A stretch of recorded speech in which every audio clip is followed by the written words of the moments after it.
Berapa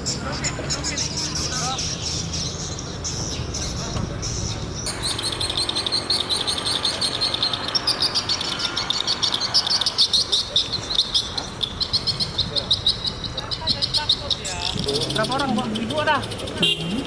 Enggak ada semua? Pak, dipakai terus. Maskernya dipakai terus. Ya, dipakai terus ya. Oh, anak mau pakai dulu. Kita pakai anak dulu.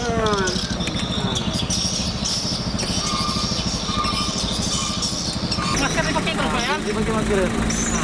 Dipakai maskernya. Ya, dipakai ya. Kalau mau dipakai masker ya.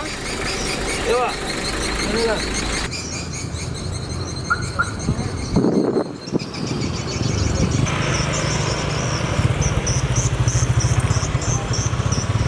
Mendukung program pemerintah untuk pencegahan COVID dengan melakukan pembagian masker kepada masyarakat di jalan.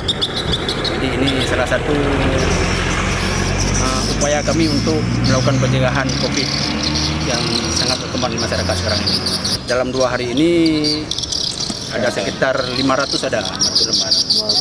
Yang nampaknya memang banyak masyarakat yang nggak memakai masker, memang kepatuhannya kurang.